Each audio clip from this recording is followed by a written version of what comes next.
I can talk about things besides Sonic. The year is 1993, and the ninth installment of the Friday the 13th series, Jason Goes to Hell: The Final Friday, the second time they claimed a movie to be the final chapter, has just hit theaters. While certainly a divisive entry in the franchise, Jason only physically appears for about 4 minutes in this one, its ending certainly captured many people's imagination. And the stage was set for Jason Voorhees to come to blows with Freddy Krueger, though they wouldn't take the stage until 10 years later. However, an extended production period would not stop another company from attempting to take advantage of the hype. Topps Comics, at the time, held the comic rights to Jason and all things Friday the 13th. Initially, though, they didn't do much with it, producing a 3-issue adaptation of Jason Goes to Hell, as well as giving the hockey-masked killer a glorified cameo in Satan 6 number 4, which is probably the only time you'll ever see Jason and Jack Kirby's names together. Both of these occurred in 1993 in close proximity to the film's release. However, 2 years later, Topps decided to cash in a bit on the hype for Jason crossing over with another slasher. With Freddy vs. Jason's production going questionably, they obviously couldn't pair him up with Freddy just yet, so they opted to pair him with a different slasher. Jason vs. Leatherface is a 3-issue miniseries published from October 1995 to January 1996, pitting the hockey-masked juggernaut against Texas's most famous family of cannibals. From the title alone, it'd be very easy to imagine that conceptually it could just devolve into a thoughtless punch fight between two monsters. So how did it become one of my favorite comics? Slasher films have always been my favorite subgenre of horror, and I think one of the reasons for this is the character work that goes into the killers. Despite the subgenre's reputation as lowbrow, there are nuances to these villains. Part of that is the fact that with enough sequels, eventual character growth is almost inescapable, but a lot of it does come from the genuine passion the people behind these movies have for the characters. Famously, during the filming of Jason Takes Manhattan, upon being given the scene direction that Jason was to kick a dog, Jason's actor, Kane Hodder, told director Rob Hedden Jason wouldn't do that, and thus the scene was altered. This is all to say that these characters do have more to them than just what's on the surface, and when examining that hidden depth, you'd find that Jason and Leatherface happen to be the most tragic of all the slashers.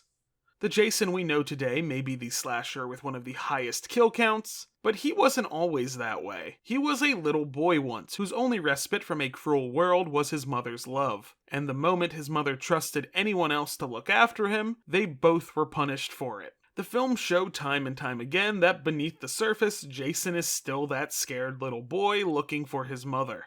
Likewise, while Leatherface often gets depicted as one of the more brutal slashers, partially thanks to his weapon of choice, when watching the original films, it's very clear Bubba Sawyer is not the one with agency in his family. In fact, he's probably the one with the least amount of power. The oldest Sawyer sibling, Drayton, sometimes just called the Cook, is clearly the one in charge. While he acts like he has a personal moral objection to killing, he has no problem ordering the other members of his family to do so and then cooking their victims, feeding them to knowing and unknowing parties alike. And he keeps his siblings in line with physical abuse. Leatherface is downright terrified of him. While Leatherface has been conditioned to obey his family as well as had killing normalized to him, he's not devoid of mercy, as he attempts to get his brothers to spare Stretch in Texas Chainsaw Massacre 2, though he is ultimately pressured into listening to his brothers. Jason is a product of trauma, and Leatherface is a product of his environment. If their circumstances had been different, it's entirely likely they would not be the way they are now. And at this point in both their existences, Jason being undead and Bubba being entirely dependent on his family regardless of their toxic behavior, there's no path to normalcy for either of them.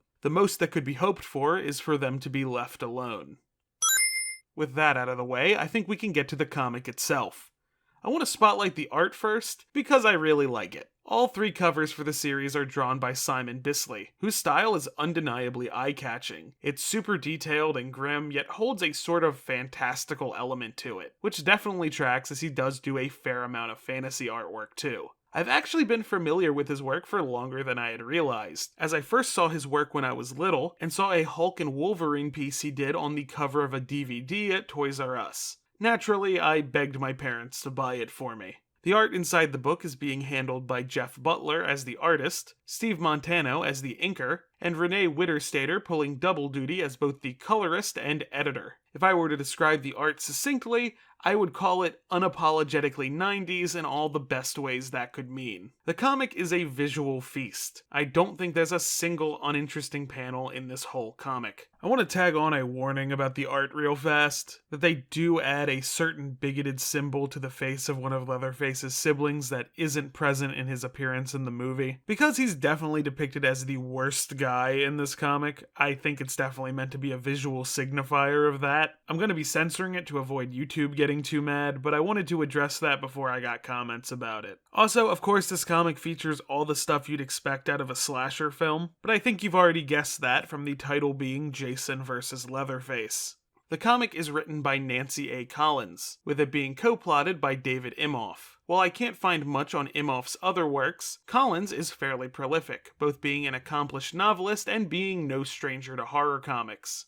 Continuity-wise, the timeline placement for this comic is rough, to say the least. Jason begins the comic in the same predicament he found himself in at the end of Part 6, though has a design more closely resembling Jason Goes to Hell. On the Texas Chainsaw side of things, it needs to be set before the first movie because the Sawyer brother Nubbins, aka Hitchhiker, is still alive. So somehow it takes place after 1986, but before 1973. There's also some other lore inconsistencies like the name of Jason's mom or the location of Camp Crystal Lake. Also, Jason kills a dog, which as of continuity right now, is definitively a thing he doesn't do. Part 2 notwithstanding.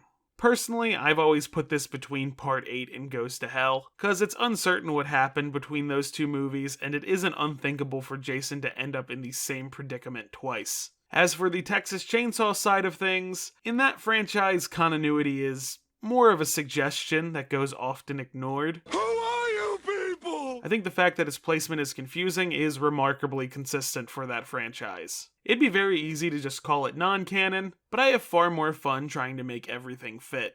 Our story begins with a few pages catching us up on what happened to Camp Crystal Lake since Jason has been bound to the bottom of the lake. A factory owned by a company named Linhart Amalgamated has been using the lake as a dumping ground, completely polluting it. After a complaint from the EPA, as the company was already deciding to move the factory to Mexico, they decide to cut their losses and dredge and drain the lake to develop the area into office buildings. Jason gets picked up in said dredging and is loaded onto a train. Now free from his binds, Jason slaughters everyone on the train, resulting in its derailment. The hockey-masked killer now finds himself in Texas, where he comes across a man being chased down by Hitchhiker and Leatherface. The man, unfamiliar with Jason, begs him for help. The Sawyer brothers, equally unfamiliar, assume he is just another potential victim, leading to the two killers clashing. Jason disarms the cannibal, but instead of delivering the finishing blow to him, he instead kills the man they were chasing and hands Bubba back his chainsaw. Hitchhiker, realizing their acquaintance has a lot in common with them, invites him back to the Sawyer household. This is a good time to spotlight how the comic explores Jason's emotional state. Jason is a mostly silent character, and even giving him a thought bubble would still require the writer to find him an appropriate tone of voice. Instead, the comic opts to use the caption boxes to narrate his point of view. This is not a new idea for how comics could explore silent characters, it's just done especially well here. He could have killed them both, but he didn't. Why? The emotions that fill Jason right now are alien to him, as they are not hate or anger. He is uncertain of how he should act. When they get to the house, Jason is introduced to Drayton, and Hitchhiker makes fun of Leatherface for being disarmed earlier, greatly upsetting the slasher, causing him to storm off upstairs. Something makes Jason decide to go check on Leatherface, as his introspection continues. The confusion churning inside Jason's breast is still there. At first, he thought the emotions he was experiencing were new and alien to him, but now he realizes they are not strange at all, just forgotten. They are emotions that belong to another time, another place, another Jason. It's very clear that, for one reason or another, Jason has taken a liking to Bubba, and in return, Bubba is very clearly taken aback by being shown any form of kindness. At dinner, Jason finds a way to properly introduce himself to the cannibals, and the Sawyer family asks him to stick around, which he does. Upon waking the next day, Jason witnesses the Sawyer family dynamics. Nubbins agitates Drayton, leading to him getting hit and punished, causing Nubbins to take out his frustration on Bubba. Seeing Leatherface take abuse leads Jason to flashback to his own childhood and the treatment he suffered at the hands of his father. While Jason's father was intended to appear in Jason Lives, and did actually appear in that film's novelization, this would be the first time he appeared in the comics, and his behavior has remained remarkably consistent across his subsequent appearances. Before Jason can do anything, Drayton brings him into the kitchen to show him the full extent of their operation. Both Drayton and Nubbins end up confiding in Jason, whether it be their dreams or just their own twisted point of view on things. Hitchhiker takes Jason along to capture some new victims, though being left out seems to upset Leatherface. As they return with their quarry, Nubbins decides to show Jason his hobby, creating art pieces out of his victims, during which Bubba accidentally breaks a piece, leading to Nubbins attacking him again. Jason, flashing back to his childhood once more, now sees the complete memory, with his mother protecting him. This leads Jason to step in and come to Leatherface's aid. The visual of Jason offering Leatherface's hand and Leatherface tearfully accepting it is what really sticks with me about this story, as it really encapsulates the core ideas of what it's presenting. Jason goes further, attempting to end Nubbins as well, but Leatherface, still caring for his brother, stops him, something that Nubbins shows no appreciation for. As Jason wanders through the Sawyer house, his introspection continues, as he realizes that the memories he's recovering, along with everything he's feeling, runs counter to his normal behavior, and he's not certain what he thinks about that. As the book states, back at Camp Crystal Lake there had been no thought, only action. Those who dared to know love and life were to be punished, and Jason punished them.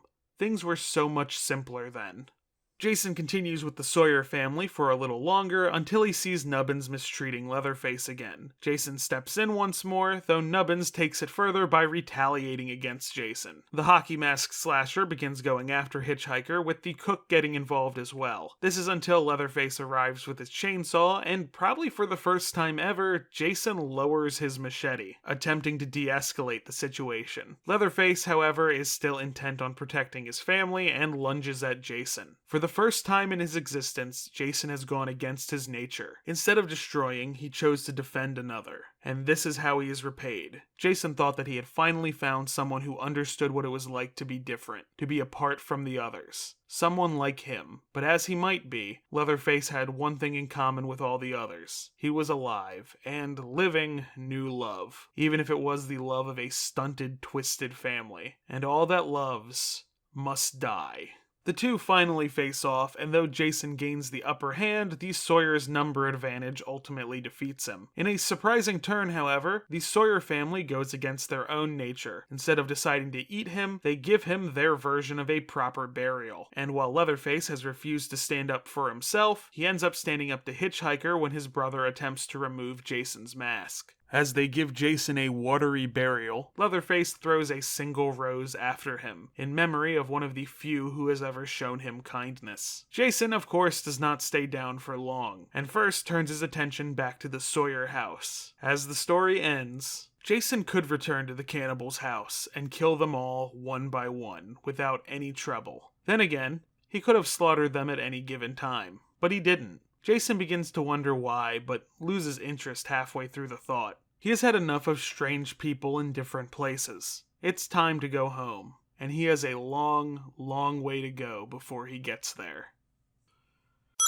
As I said before, this is one of my favorite comics. I think utilizing what's billed as a fight between two slashers as a character study for one of them is kinda genius. In fact, the way it's set up, if you become emotionally invested in the dynamics that are forming, you don't want the fight to happen, even though it's a foregone conclusion that it will. It's employing dramatic irony, and it does so very well. I also think something like this really only works in the medium of comics. It'd be incredibly difficult to tell the story of two mostly silent killers bonding with one another in a film, so it also ends up highlighting why I love comics. Unfortunately, this would be the last time both Topps Comics and Nancy Collins would work with either of these slashers, and while they both would eventually end up at DC imprint Wildstorm, they would never interact again. That isn't to say this is the last time they've been explored this way in the comics. Jason definitely got some further development, but I may explore those another time. Let me know if that's something you're interested in. Jason vs. Leatherface has also been out of print for some time. But I hope the Jason Universe marketing initiative will bring about not only new comics, but reprints of old ones too. And while crossover rights are often difficult to navigate, Texas Chainsaw has been experiencing a bit of a slump as a franchise. So hopefully that means they'd be willing to lend out the rights once more.